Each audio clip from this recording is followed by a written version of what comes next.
M&A done by private equity funds. M&A can also be done by private equity funds. In this case, you buy a firm and you want obviously to sell it in a few years at a much higher price. Private equity funds have plenty of ways to make money on M&A. And here we're gonna discuss the 8 main ways to increase the value of the company and sell it at a much higher price. So the first way to do that is simply to consolidate the industry.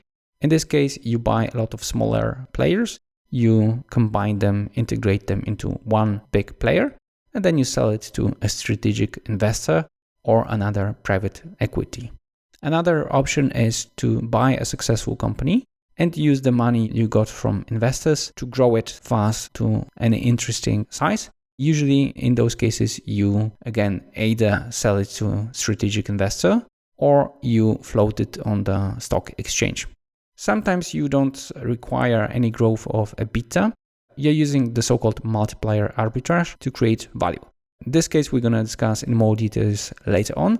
But generally speaking, you are using the fact that certain companies are being valued at a low price due to, for example, the fact that they are located in a weird region or they are not being understood by the investors and they need some sort of a rebranding.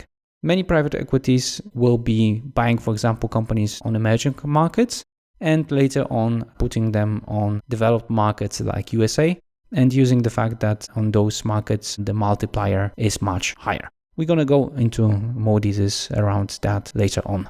Another way to make the money without actually increasing the profits of the company is changing the financing of the company.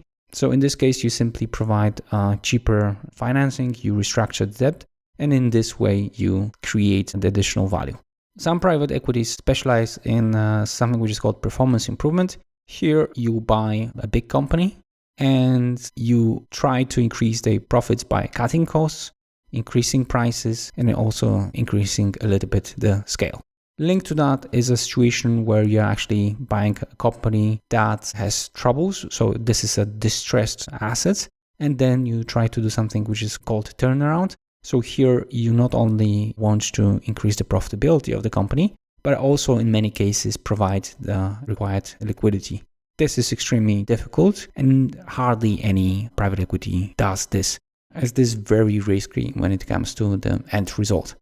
Another way to make the money on private equity is through something which is called asset stripping.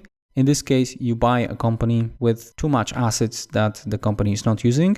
You sell the assets which give you a cash and you keep the company after you have sold the assets. And finally, you can do carve-outs and deconsolidation.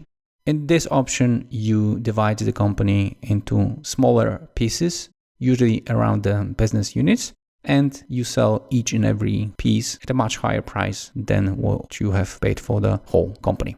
So that's in short what the private equity usually does with the M&A and how they make the money. Obviously, you can combine a lot of those techniques. So you can, for example, do performance improvement and refinancing, or consolidate the industry, do some asset stripping, and also do the performance improvement. You will also see in the case studies that we'll discuss later on how these things can be combined. So let's move to the next short section where we will discuss the process of M&A and what kind of projects the management consultant can do on each and every stage of the M&A process.